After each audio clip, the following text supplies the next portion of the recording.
This is my newest book review, and I just want to point out that I've actually done a really good job lately of reading books at a pretty steady click. So just wanted to, give myself a little pat on the back, dude, give yourself a round of applause, you know what I mean? But this is Z for Zachariah by Robert C. O'Brien. Actually not his real name, that is a pen name, and if you know who this guy is, extra points for you, because I didn't, but you might be familiar with his work. He is the guy who wrote The Rats of Nim, Mrs. Frisbee and the Rats of Nim. And he was mostly a kind of a kids to teenage age author. As his career advanced, he kind of advanced his target audience from kids reading chapter books to more of a young adult audience. And he actually died in 1974 rather suddenly. And this was his last work. This was his last novel, and he didn't finish it. He basically finished it in note form. He had notes. And then his wife, and it actually says here on the inside, his wife and one of his daughters finished the book, and it's actually copyrighted 1974 under Sally Conley. Conley was his actual last name. And he was a journalist by trade. He worked for National Geographic for a long time, which, I mean, it's got to be one of the coolest jobs you could have, especially back then. But he had a contract where he was not allowed to write and make money for anyone, for himself independently. Everything he wrote and made money on, he had to write for National Geographic. That was part of his contract, which is always really kind of BS when companies do that. And he won awards, and he had to basically accept them anonymously and things like that, because he wasn't able to reveal who he really was. And that just really kind of sucks. And I personally would not, I don't think I would ever sign a contract like that. And I would not encourage anyone else to either, unless you're 100% okay with that stipulation. But I think it's pretty unfair. And the guy died suddenly of a heart attack. And the last couple of chapters were actually finished by his family. And this is his last novel. And this guy was pretty talented. I think that if he had lived, he would have been in the same vein as Robert Cormier. If you're familiar with who he is, he was a young adult author in the 70s and 80s mostly, and into the 90s too. And he wrote a lot of dark psychological thriller type novels for young adults.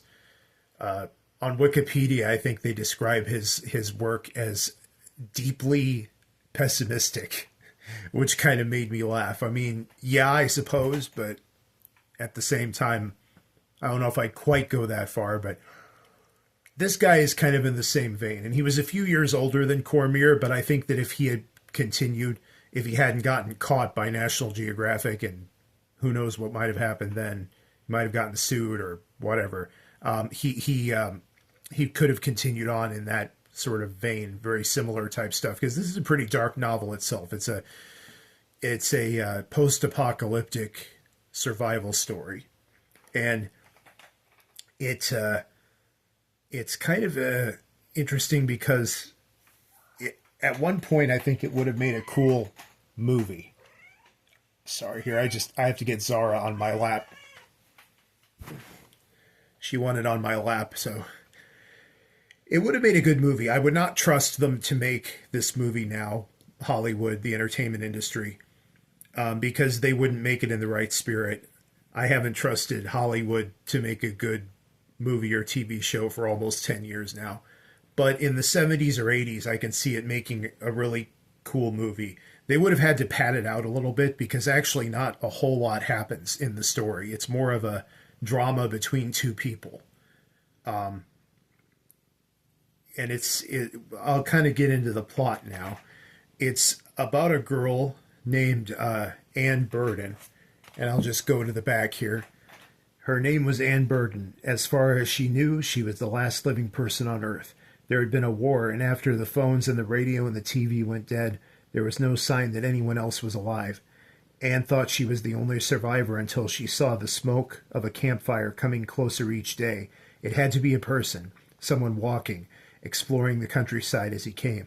And so it was, a man called John R. Loomis, wearing what he called a safe suit, the only one in existence. Anne was glad to see another human being. It was more than she had hoped for. But was it really a good thing that he had come? What kind of person was John R. Loomis? He seemed pleasant enough, yet he said odd things in moments of delirium as he recovered from an unexpected attack of radiation sickness. What would his coming mean? And that gives you a pretty good plot synopsis for at least the first half of the book. Anne Burden is a 16-year-old girl. At the time we're introduced to her, she's been alone for a year. There's been a nuclear war. She lives in a valley. I think it's Burden Valley, named after her family. Her family has owned the farm that's in the valley, and it's actually a box canyon. It's an isolated canyon that is covered by walls of hills on all four sides. There is a road leading out, but it's winding, and it kind of winds around the ledges and the bluffs and stuff. So they're really it's kind of like a microclimate, if you've ever heard of that. And the one thing in this novel that I think is maybe a little bit far-fetched is the valley is basically untouched by fallout and radiation, which I don't think it would work out that way in real life, because fallout goes up into the stratosphere, and even though there would be some protection from the wind would still find its way into the valley.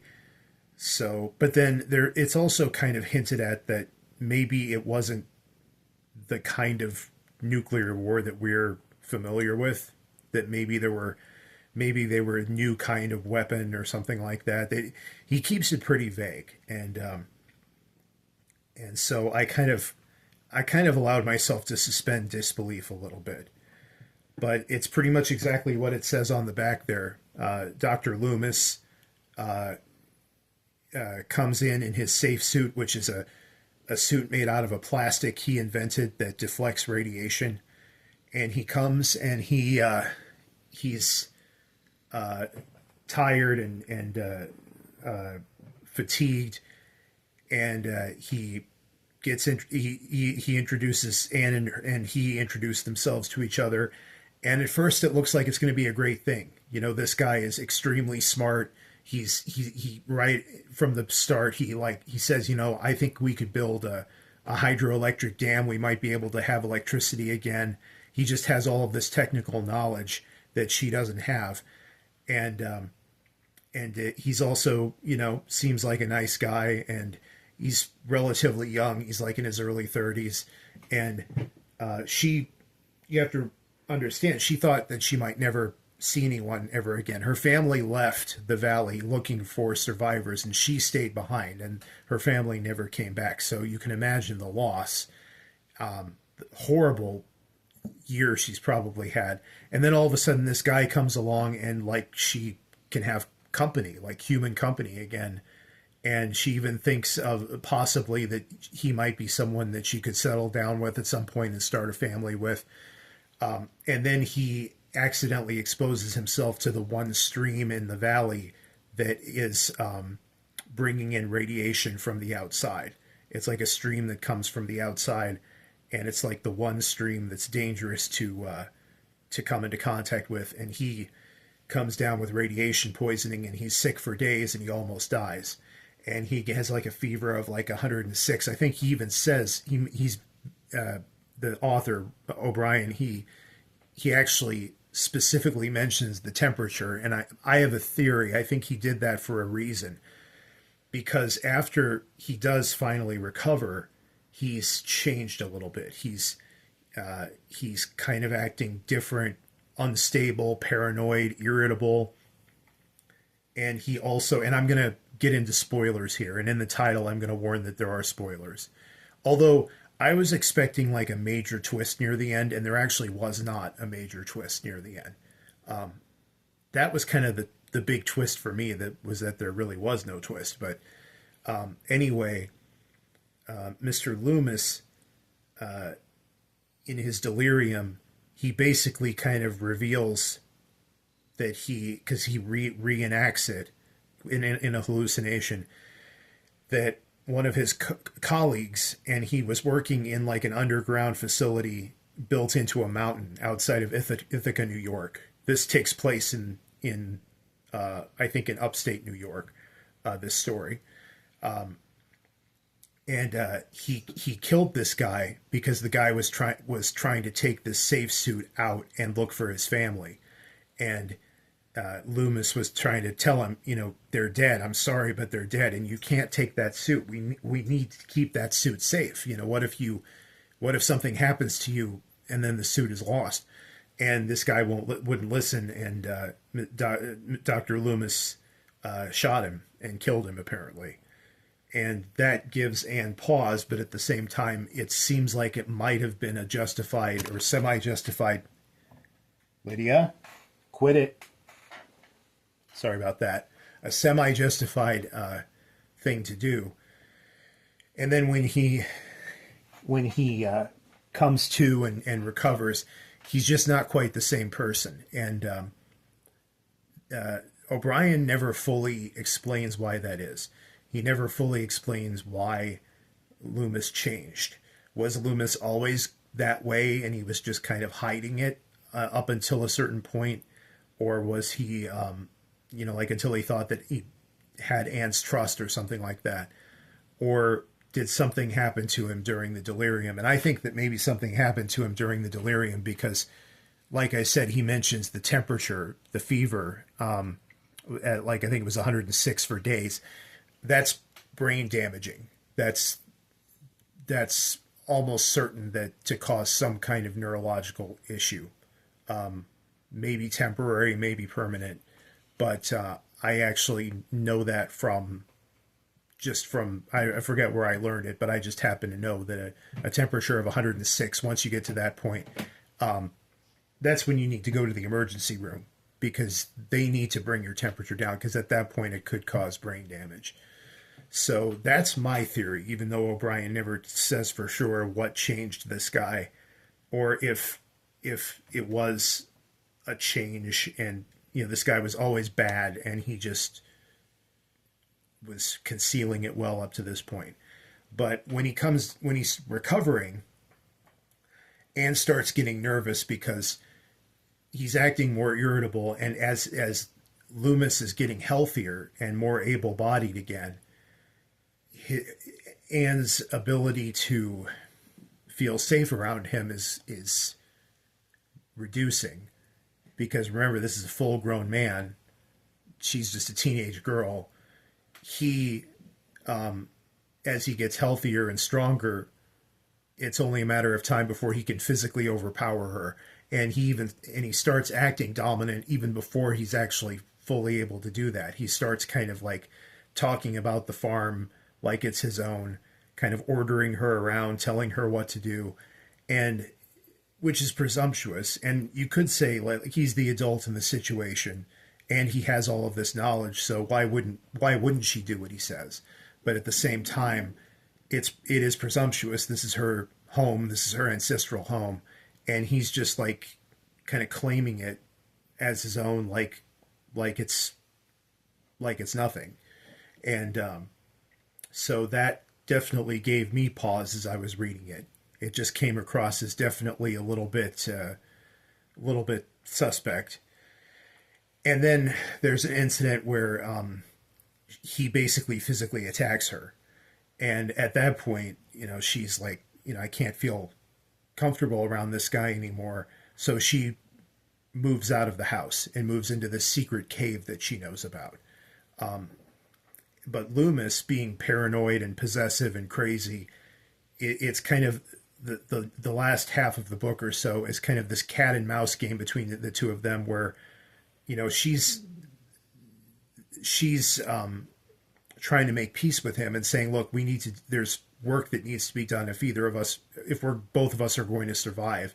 The cows need to be milked, the chickens need to be taken care of, we need to farm so that we can have grain for next year. I'm willing to do all of this, or at least part of it, but I can't live in the house anymore.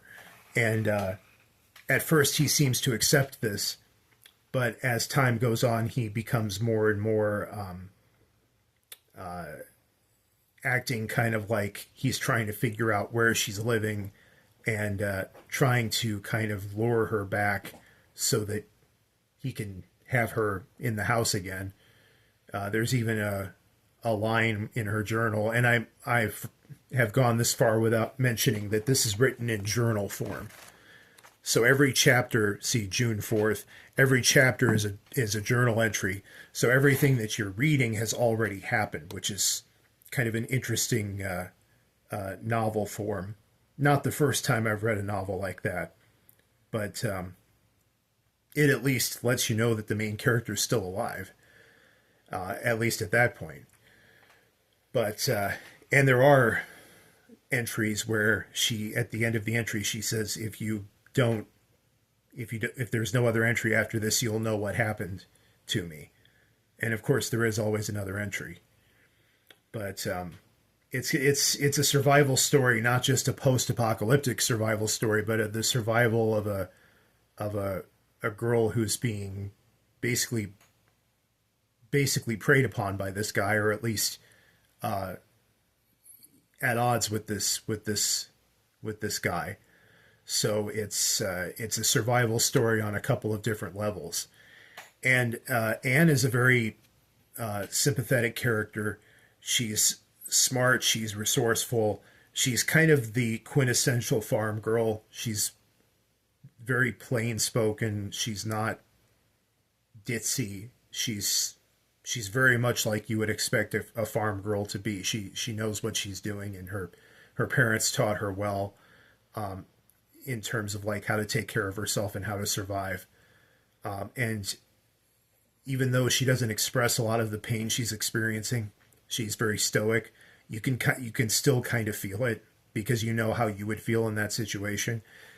Later on in the novel, there are times when I was kind of screaming at the page and saying, "Anne, honey, just kill him."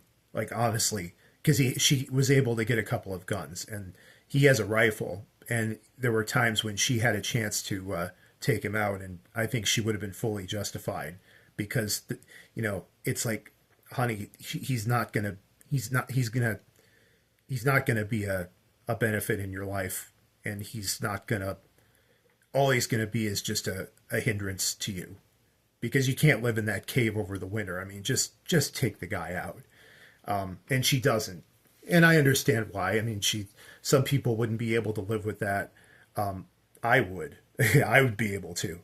I wouldn't be able to live with like something like, say, having to kill and eat my own pet to survive. Like, I'd rather die than do that. And I mean that. I would rather die than have those images in my head for the rest of my life. But if I had to take someone out in self-defense, I don't think that would bother me. But she wanted to remain human. And it's also, a story about maintaining your humanity. And and she absolutely does. And what happens, and this is really when we're getting into the spoilers, she manages to steal the suit. And she decides she's going to leave the valley and look for other valleys or other areas that weren't affected by the war. And he catches her when she's just about to leave the valley, but there's nothing he can do. He can't shoot her because he's obsessed with the suit. He's obsessed with the suit not being harmed. So as long as she's wearing the suit, he can't shoot her. So he kind of just breaks down and cries, and she says to him, "I'm leaving." And there's an interesting line where the last thing she says to him is, you didn't even thank me for taking care of you when you were sick. And it's so funny because that's so believable that a girl might say that. And in the after that line, she says, "I know it was a silly thing to say, but it's just what I felt like saying." And it is kind of a silly last thing to say to someone like that, but at the same time, it's very realistic and very believable. And after he says that, or after she says that, he tells her in one kind of final moment of like kind of semi redemption. He says, "I saw birds over that way when I was coming. There were birds over there." And so she kind of trying to help her a little bit. So it's kind of a slight moment of redemption for him, where he kind of realizes that he's been doomed to a life of loneliness because he wasn't able to interact with this girl properly, and so he's just kind of stuck in that valley forever, alone. And it was a good novel, and it won the Edgar Award from the Mystery Writers of America.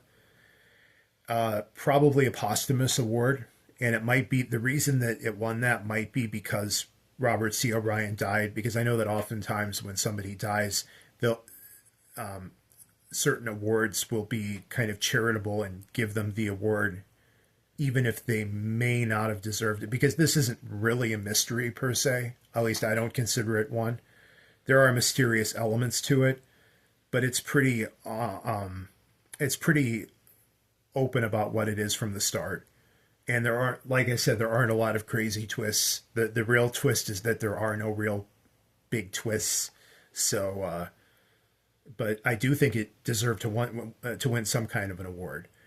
And I wish this guy had lived to write more novels, because he was an interesting guy. I mean, the Rats of Nim was a fascinating concept, and it makes me want to look into some of his the rest of his sort of bibliography and read some of it, because he really is along the lines of Robert Cormier, who's one of my favorite authors of all time. I don't think I have too much more to say about it. I did attach the green sticker of achievement, as always.